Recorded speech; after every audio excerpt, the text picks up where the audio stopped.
Efficiency Unlocked is hosted by two tech-savvy physicians and dear friends of mine, Doctors Adam Carewe and Dale Gold, who are experts in using technology to automate routine tasks and increase efficiency in everyday and business life. Let's see what they have for us today.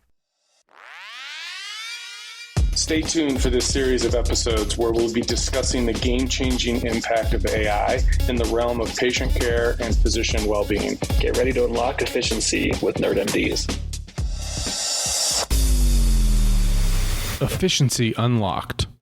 And she, said this thing to us when she was about to use the product or being sold the product that I think a lot of people would agree with, but no one would ever say, which is that documentation was the bane of her existence. Everyone talks about how they are annoyed by documentation, et cetera, but she was like, I was tired, overwhelmed, completely bogged down. So for her, we were like, okay, this is not a typical, you see more patients, make more money experience. This is just you're bogged down. You're not able to spend time with your kids. You're not able to go home on time. Let us help you with that. Hello and welcome to the NerdMDs podcast. I'm your host today, Adam Carewe, and I'm joined by Akilesh, the CEO and co-founder of DeepScribe. He was inspired to start DeepScribe by his father, who is an oncologist and faced the problems of spending hours on documentation every day. In this episode, we'll talk with Akilesh about how he built DeepScribe in 2018 from the ground up, how he differentiated his product from other players in the market, and how he envisions the future of conversational AI in healthcare.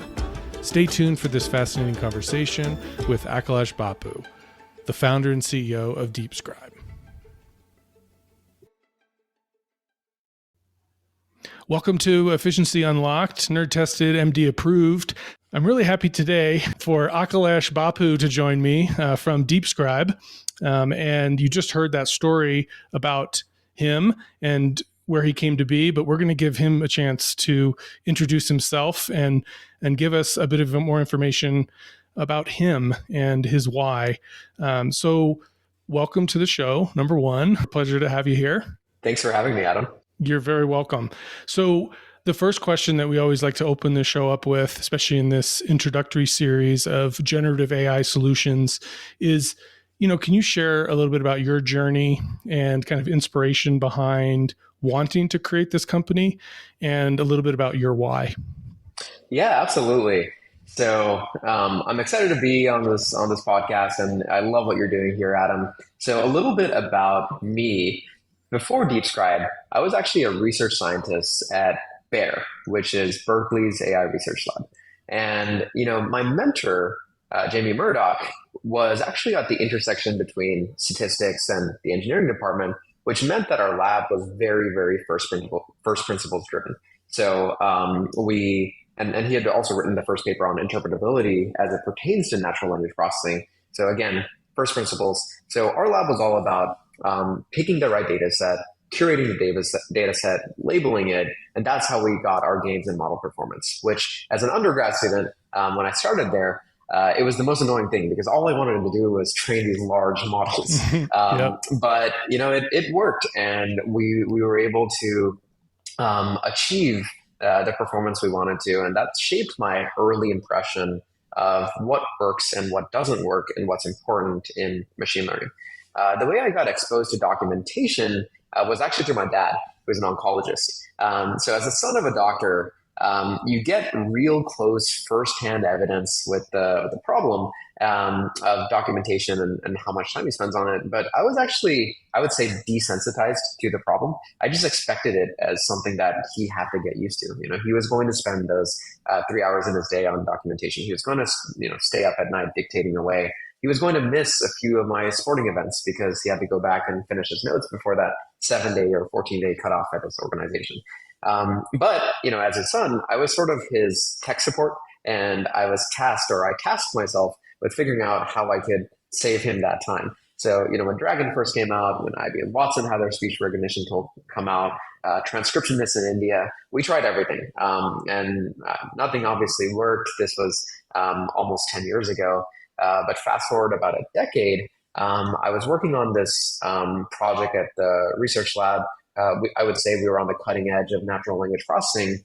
But every time I went back home, it would be like going 10 years into the past. And I would be talking to him about the cool stuff AI could do. And he would be talking to me about how there was no tech in his workflow, how AI, like his Alexa, his Jarvis vision just wasn't coming to life because of EHRs and how much time he's spending on documentation. So I thought that would be the perfect time to start to explore the segment and try to build a product for him.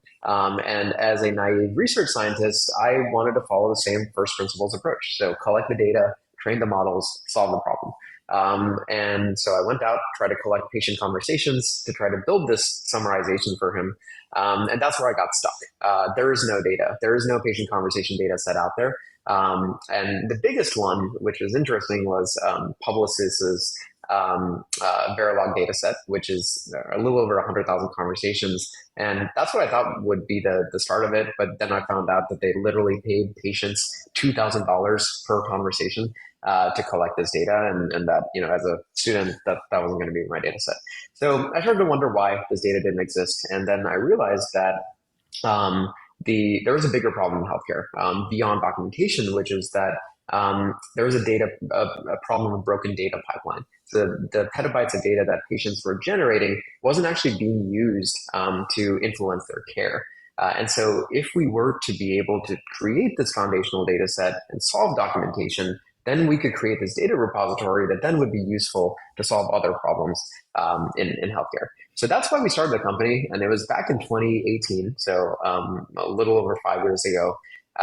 And so we started DeepScribe to become the first foundation data set for medicine of patient conversations. And we built a documentation tool that's now being used by over 1,000 doctors. And it's been amazing to see how the field as well has evolved and how AI has evolved. And as language models get better, the data becomes more valuable and you can do more things. And so we're at this point where we're finally able to start to realize this vision that we've had as a company of finally solving this broken data pipeline and becoming the conversational AI platform of healthcare, which is our future vision. Very cool.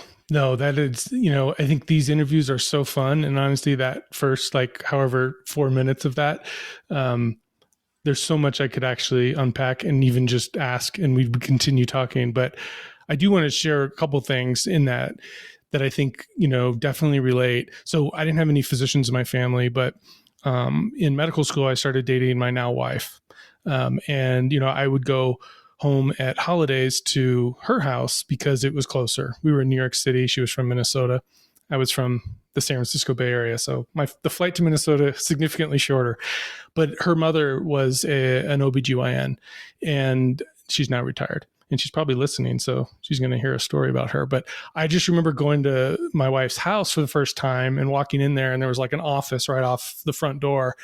And the office was just stacks of actually paper charts and then other stuff, and this wasn't that long ago. I mean, I was in med school from 2004 to 2008. So it wasn't that long ago. And I just remembered seeing that and then thinking throughout all the rest of my training, it didn't really improve much. It didn't, like you said, there's Dragon, there's different kind of dictation products and things like that. So kudos to you for having the young inspiration to try to tackle this problem. The other thing I wanted to share that really I think you'll relate to, I was just having a conversation this morning with the CIO in the health system that I work for. And, he was just giving this reference of, how vast the universe is, we're on Earth and then you go out and there's this many stars, this many galaxies, and it's so vast. But if we just turn ourselves around and look back at the data that we have, available to us, that data is that same kind of orders of magnitude that are just, the way you worded it, kind of untapped, it's there. It's not always recorded well. It's not always codified and categorized well, but tackling this from a data perspective initially to then lead to, efficient tools that people can use to actually, drive change and efficiency is amazing. Yeah, I mean, I couldn't agree more. I think the paper charts thing is very interesting because, at my dad's private practice, when he opened it up and bought his own building, he had this like rolling file cabinet. It was a system of 10 shelves, and that's where he houses paper charts. But that was like the big highlight of his like practice opening. He was like, "Oh my God, guys, look at the shelf! It's like one of the biggest in the city." And at the time, I mean, I was like, "That's cool," but all those charts are on paper, and it's not the most private thing out there because anyone can wander back there. And anyway, it's interesting that you mentioned that because that was like the big thing 10 years ago. Yes. No, absolutely. Even in my training days, we had those paper chart rolling shelves. I remember many times waking up in the middle of the night to go pick out a chart of a patient that I was going to admit to the hospital. Not fun. I want, let's kind of shift gears to talking more about truly where you think like the impact of this is. Cause obviously you shared that in like your story, but even like today with, you guys starting back in 2018, how much has fundamentally changed, in society, like when it comes to, I would say, more kind of common awareness and interest in artificial intelligence and specifically generative, AI intelligence. Can you share a bit about that? Yeah, absolutely. I mean, it's been amazing because when we started the company in 2018, no one was talking about generative AI in documentation. We were only able to sell like very, very small pilots at the systems. I remember our first main customer was the Berkeley Tang Center, which was their own student-run health system. And they loved the product, but when we asked them for money, they just laughed at us, and they were like, this is just a toy to play with. This is not a real thing. So it's been amazing to see, two things. First, the tailwinds behind the big 800-pound gorilla in the space, Nuance, really educate the market and tell everybody that this is here. The second thing, which I think is more profound, is that every human now knows the potential of AI with ChatGPT. We, through our own sort of back-end metrics and from what we hear, I think there's a stat floating around that about 30% of CMIOs and CIOs are looking at generative AI as a real thing that they can adopt. And so it's just come a complete 180 from where it was before. And I'm really glad that people are finally starting to talk about physician burnout in the mainstream as the first main use case for generative AI in healthcare. So for us, I think the reason it's been amazing is because, we battle tested our product in the private practice segment for the longest time because no health system would buy a product, or the ones that would had insanely long sales cycles. So our product was used by doctors. Why not have doctors be the decision makers? So all of our marketing, all of our sales is all around the private practice. How can we get private practice to use their product? And we experienced phenomenal growth through that. But the main thing we experienced is we got to see all the different types of workflows that clinicians have across specialties. An oncologist that writes a note gets half their information from previous visits, summarizes a little bit, and then gets maybe a little bit from the conversation, which is different from a primary care physician that gets all their information typically from the conversation. So we built out our product accordingly. And so that's how I would describe the segment and how that's evolved. And now that's really put us in an amazing spot for health systems because now we have this enterprise grade AI that's been battle tested that accommodates several different workflows. Recently, we published an article on how we were able to beat expert human scribes with our accuracy.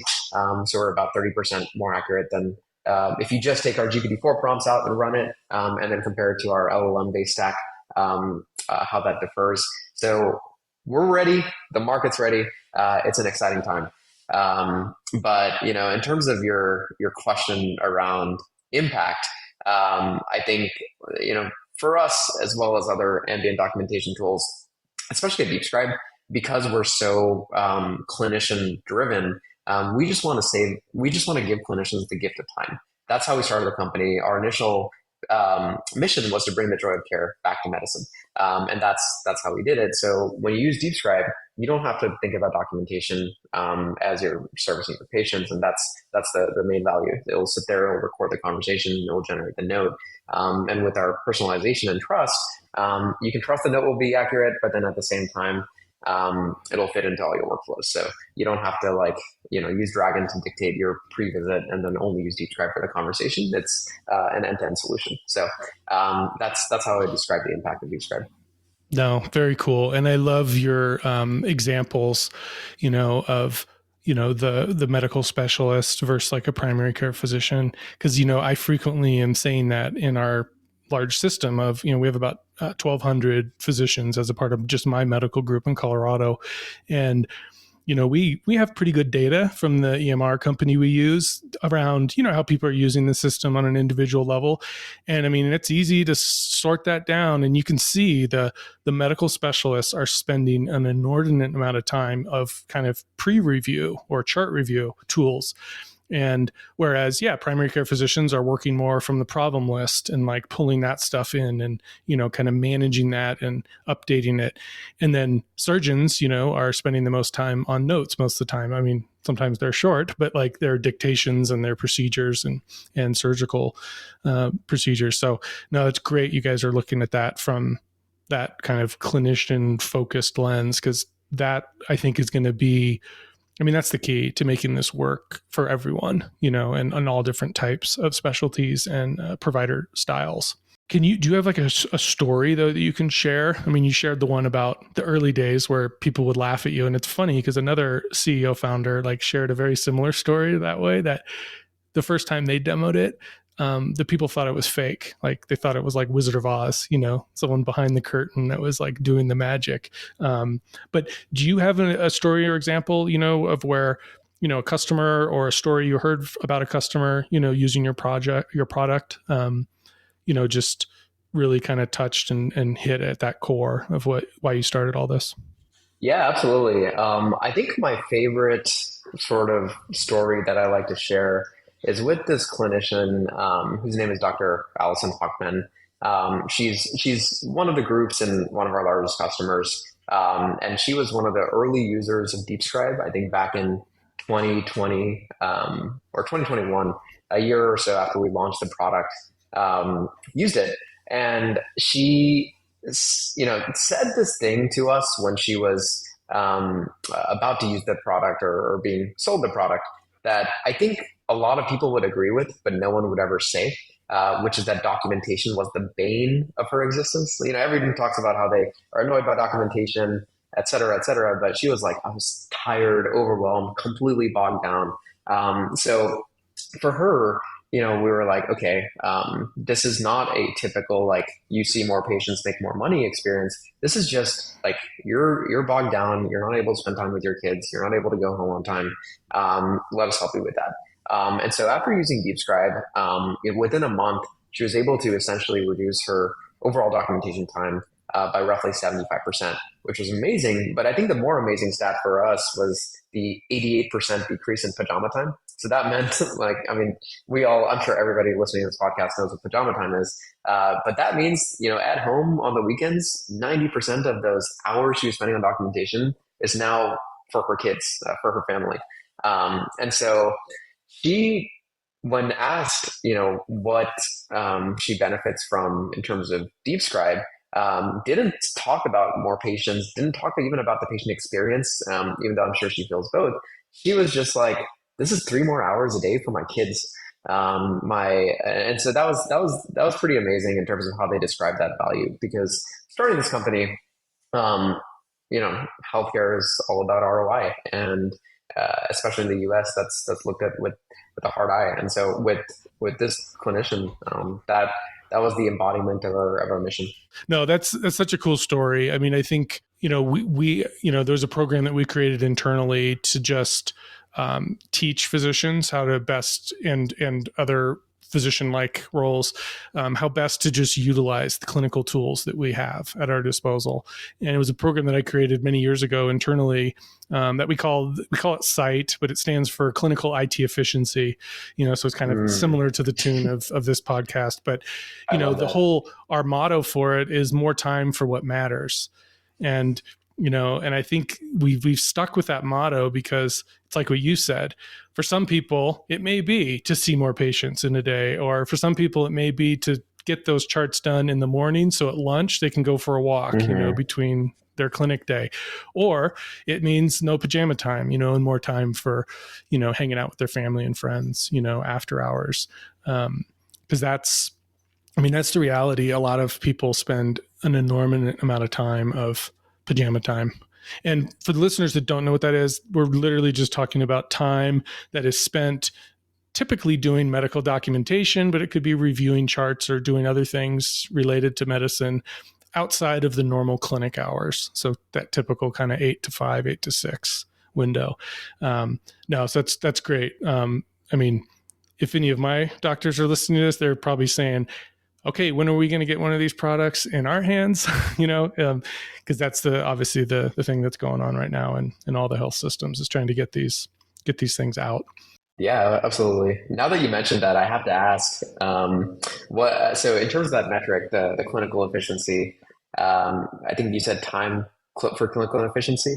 How have you seen that journey of how it's gone down? Is it going down by adopting more products, or is it clinicians themselves adopting new workflows? I have to ask now that you threw it out there. No, it's a really good question. And it's interesting what we've seen, because, just like you said, ROI is always the answer, because, if you're doing a training course for clinicians, that costs money. If you're bringing in a product, that is meant to augment something, they want to see what that return on investment is. And like you said, typically in medicine, that's improved access, more appointments, available to be able to take care of more people.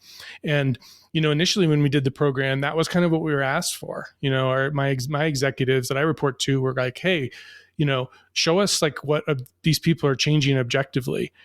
And obviously you can imagine across the board, the subjective reviews of this program were like, oh, this is 10 out of 10. Our net promoter score is off the charts, that's positive. Awesome. But that's subjective, and, the CFOs and the CEOs don't always appreciate or necessarily just want the subjective. But I think, right.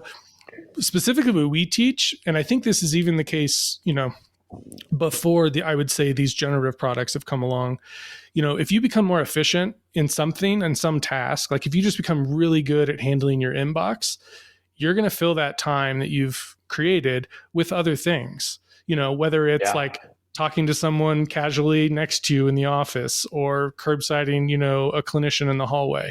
So I think it was weird because we've had a hard time finding those true objective measures, other than, I think what we find is, instead of actual efficiency gains, we just see real good objective evidence of proficiency gains. So using the tools that are available to make things easier, so using better kind of chart search filters, or, templates, and less typing, those types of things. So that's kind of, that's how we handled that. Do you allow ChatGPT at your organization? It's not blocked. So technically, yes, you can use it as a user.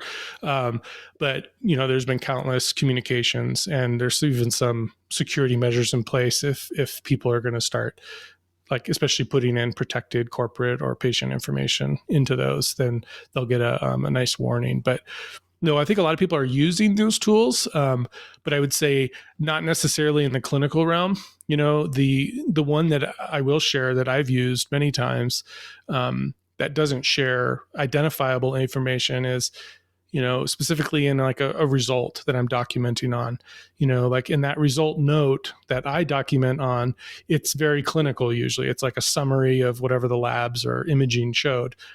So I'm usually dictating that, but then I want a comment of that same content sent to the patient.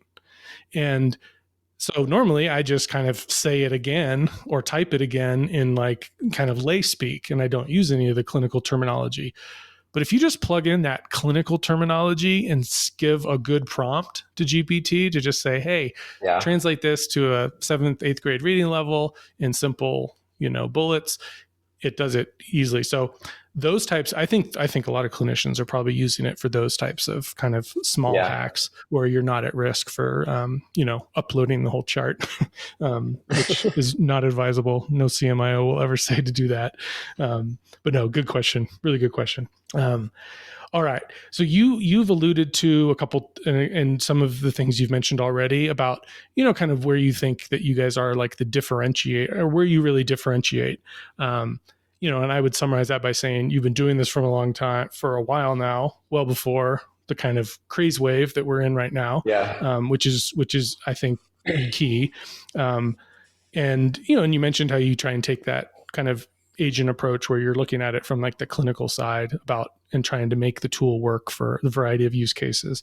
Is there anything else that you wanted to share kind of in that realm? And if there isn't, can you share about any of just kind of your future thought of, where you kind of see this technology in general going, or even your product? Yeah, absolutely. I mean, I think even when we started the company, obviously not as crowded as it is now, but there were a lot of investments and efforts in this market.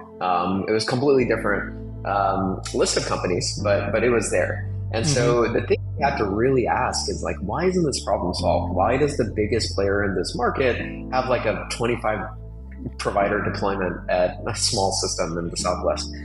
So that's what we asked. The solution to us was really listening to and building around what the clinician wants. And so that's why going to private practices was such an important decision for us, is because we can partner with and work with the clinician to build a product that then can appeal and get adoption at the system level.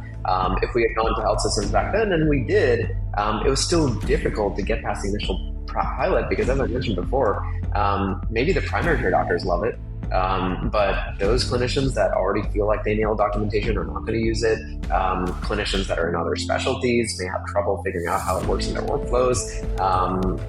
There may be MAs involved, handoffs, whatever it is, workflow is king. So the two things that I say really makes us an enterprise-grade product that can be deployed to everybody in the system is personalization and trust.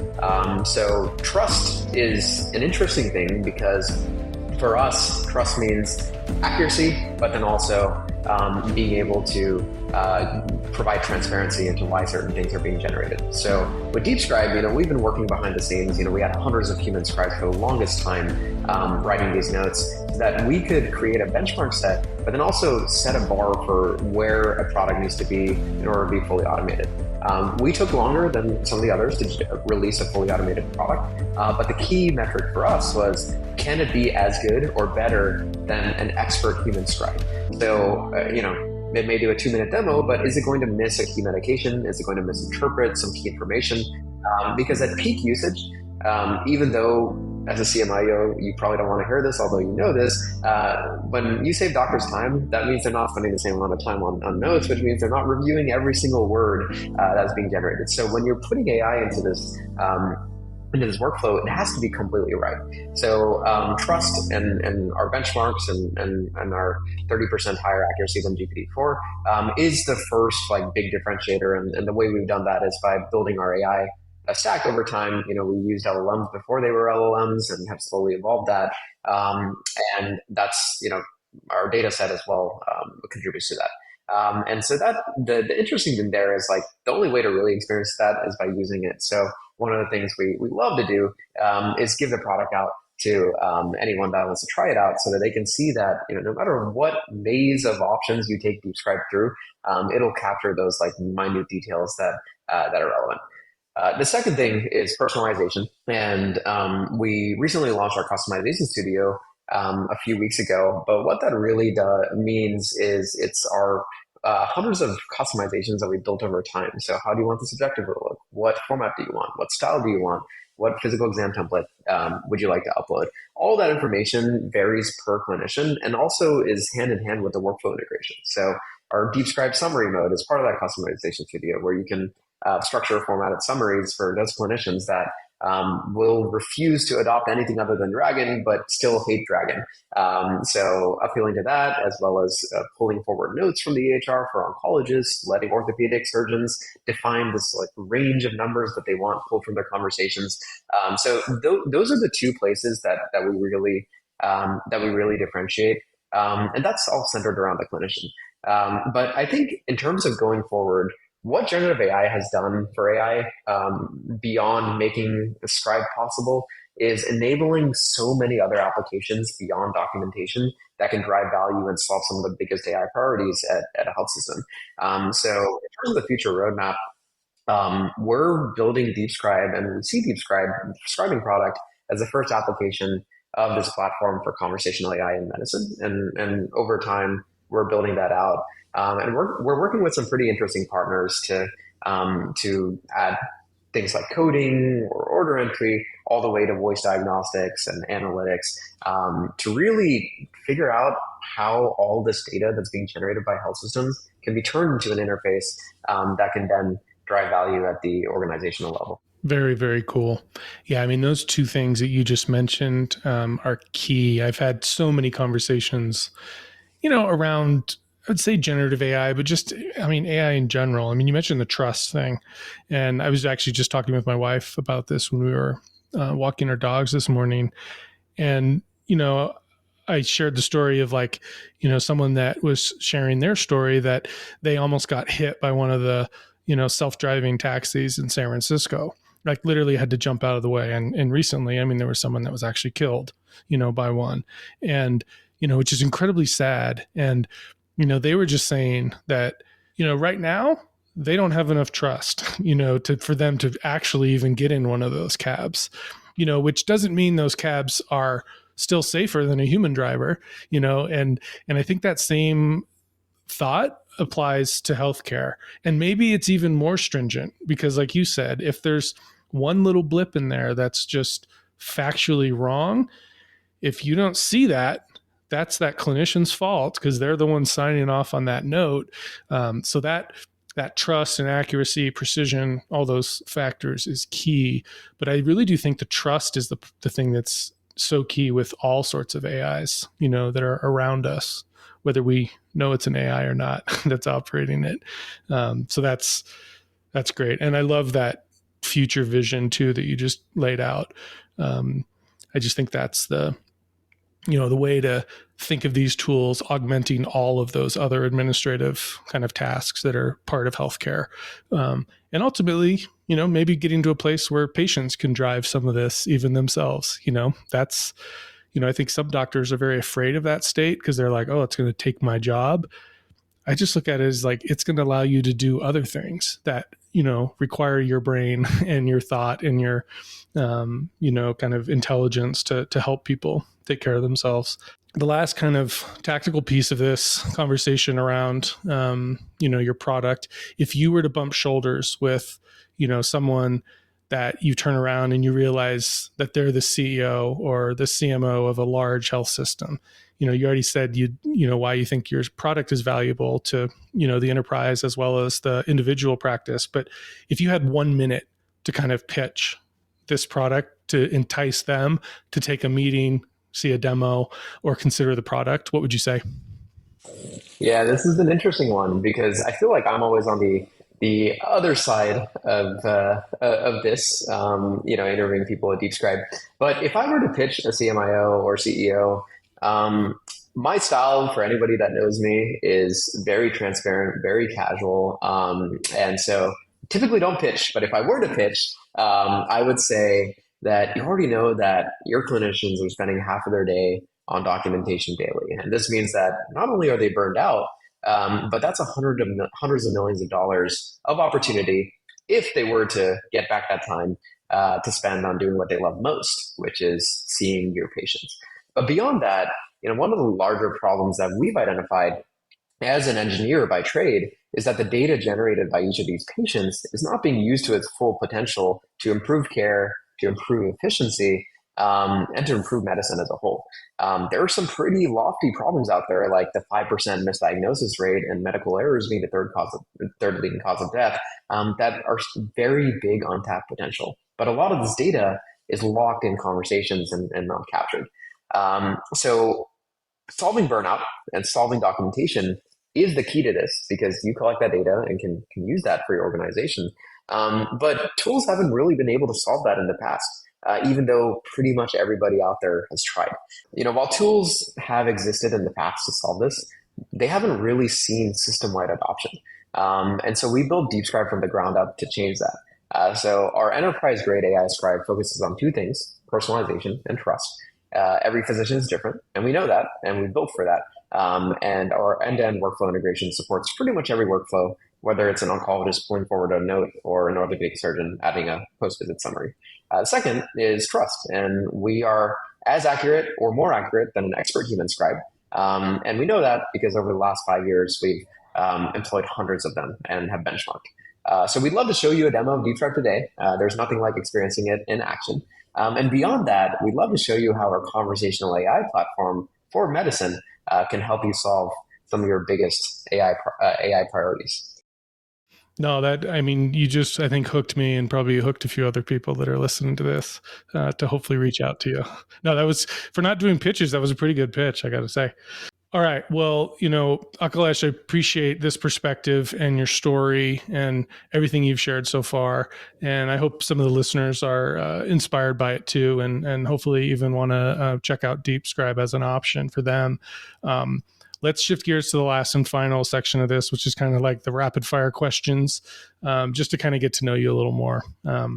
We've got to know you a bit about your dad and your why and how you created this product and company. But first off, so we call this like the Nerd Alert lightning round. And I'll tell you, it's not always a lightning round. Sometimes these answers can get pretty winded. So feel free to answer them as short as possible. But if you could vacation or live anywhere in the world, where would that be? Yeah, I'm sad you said in the world, because my default answer is space. I'd love to lock myself up in one of the space shuttles and just sort of float through space and see something that no one else has. But given that you said in the world, I had to pick the second best option, which is on the floor of the ocean. And that's because of the same reason that space is probably 100% unexplored.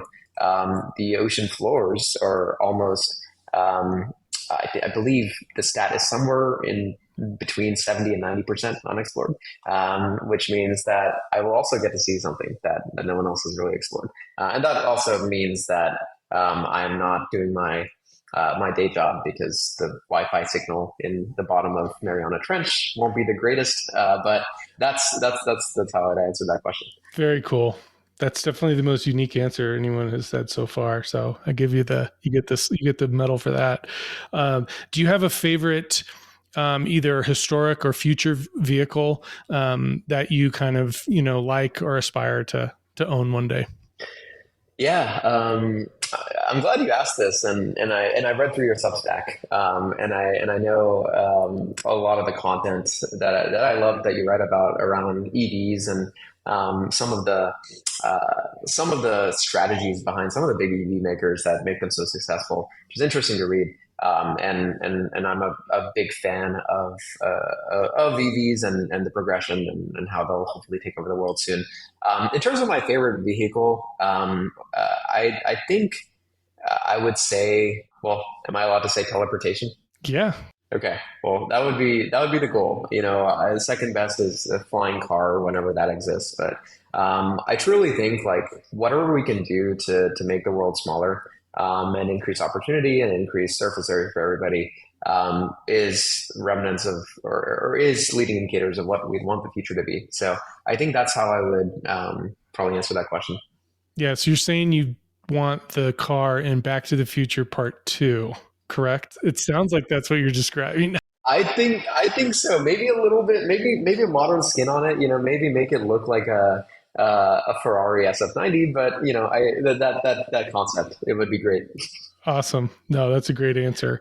You just kind of alluded to this actually with your last answer, but outside of what DeepScribe is trying to solve, in healthcare, what other big problem, do you see that is, potentially worth solving, from an engineering lens or just from a product lens?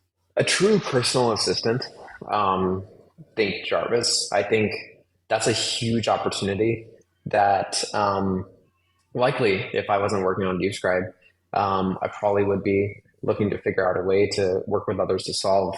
I think we've reached a level where generative AI has the tech, but from an integration standpoint, from an AI knowing everything about you so it can help you and be the best extension, still doesn't exist yet. And that's an interesting company to build. And we all know that workflow integrations is the biggest moat and one of the biggest spotlights now that the core underlying AI is fairly generalized and commoditized. So I think creating a true personal assistant, a true personal Jarvis, is the most interesting thing that I think anybody can solve right now, outside of DeepScribe, of course. Yeah, no, awesome. Great answer. And I completely relate to that answer as well. Now, do you have anything that you use as a part of your daily life routine? The theme of this podcast is efficiency unlocked, and we're obviously speaking in this context of generative AI first, but the theme of this podcast is to be inclusive to other things that make you more efficient in your professional or even personal life. Is there anything that you use where you would be like, man, if this thing broke or someone took this away from me, I would not enjoy my day? Yeah, that's an interesting one. I think you'll love this answer. Podcasts. I think there's so much dead time between commutes, between travel, whatever it is. And I feel like podcasts are such a nice, succinct and comprehensive bank of information that you can just flood your mind with whenever you'd otherwise be bored. So my favorite platforms to use to listen to podcasts on and audiobooks is, well, actually, this is not a life hack for anybody, but it's the Apple Podcast app. So I would say that's my hack. Although I feel like with podcasts, a lot of people know they exist, but very few people fill their free time with them. So I think that's the life hack here. Awesome. No, I love that. And I think even Paul English, I think he created more recently an app that was trying to help you discover podcasts. Because I still think that's something that's not quite solved, right? I mean, all the podcasts I listen to are like word of mouth, like I either knew the person that started it or someone recommended it to me, and it's like this bubbled out kind of halo effect. And so I don't know if there's anyone out there that wants to tackle that. I still think that's an unmet thing. Like, because to your point, there is just an ever growing number of podcasts and really, really cool informational and really good stories that are out there. And, I think surfacing those or maybe just making the better algorithm. And I think Apple maybe does do that pretty well now. At least I get more suggestions, I think, over time, but yeah, someone needs to put some effort into that. I think that would be amazing. Yeah, I couldn't agree more. I mean, now that you say that, all of my podcast recommendations are referrals or word of mouth. So that could be pretty interesting as well. Yeah. I think it'd be, a miss if we just talked about how great all these technologies are. Because, technology has a dark side to it. Every bit of technology does. I think, people relate to like the development of the atomic bomb as like a pivotal story, where that's clearly in the wrong hands, bad, in the hands of good, probably still bad, but, at least controlled bad. And is there any technology, and it could be related to this even, that you just have particular concern about? Yeah, I have a fairly controversial take on this compared to what you typically see in the media, but I actually don't. The time right now is not the right time to contain technology. I think when you see integrations happen with potentially life-threatening things, like if you connected, I don't know, ChatGPT to your like door lock or something, and now it could be controlled and hacked to let anybody in your house whenever, or it's in your car and has the appropriate control to potentially like steer you off a cliff. I think that's when we need to think about containment. But right now, I feel like we're just in this development age of AI where I think it's beneficial to everybody to go as fast as possible. Yeah, I mean, I think I think it's a really valid perspective, and it, I think a lot of people listening will resonate. I think too, though, there's obviously the opposite opinion where people are very concerned, about, and you can kind of spin into like a doom and gloom.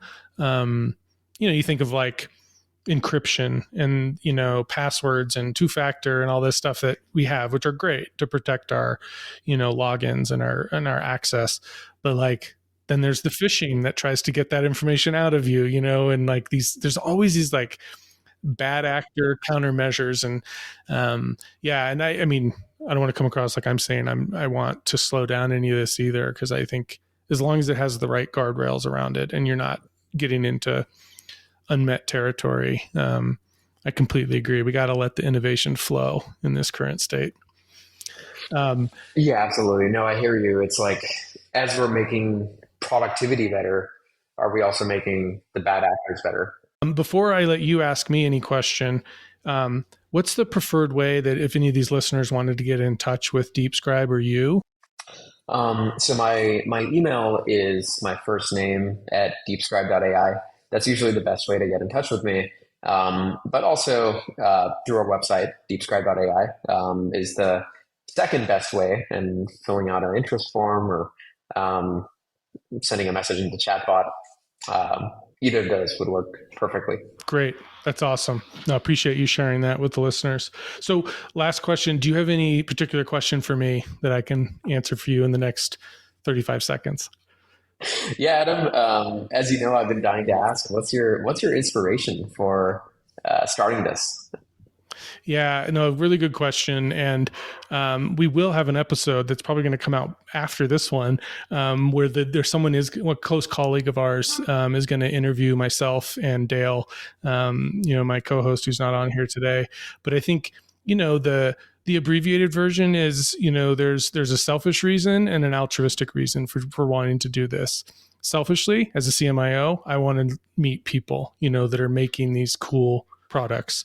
And I also want to, have that relationship, but then understand a little more deeper of the details into how these products work and where these companies are thinking. Because, I think big organizations are trying to make the right decision at the onset, and they don't want to pick something and then, 2 years down the road go, I think we might've made the mistake, So I think that's like me wearing kind of my selfish reason.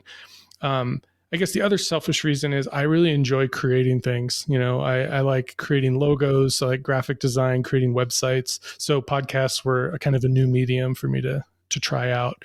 And then I think the altruistic reason was, I like sharing with the community, the community on LinkedIn, other people that are just into digital health and technology. I just wanted to, create something where these people could listen to these episodes and, learn something about the company or the people, and then, hopefully something that they can try to incorporate into their work or professional life. That's awesome. I love that. I love that. Yeah. Back when right before we started DeepScribe, we did something similar, with a clinician friend of ours to survey a lot of the documentation products to figure out what everybody's angle is. Because, one of my favorite things to do is sort of with every founder, not just outside of documentation, is to hear what their future vision is for the company. Because even if you may be solving the same problem now and the same customer, the future visions can be wildly different. And there's so many big problems to solve in healthcare that, maybe a crowded market isn't so bad. So it's great that you're doing this. Awesome. Yeah, no, I think there's plenty of space for all the players in here. It's untapped and very welcomed. Well, thank you very much, Akilesh, for joining me today. Super fun to meet you. And thank you for sharing your thoughts. And I really do appreciate you sharing and spending some time with me today. So have a great day and a good weekend. Likewise, Adam. You too. Awesome. Take care. Bye.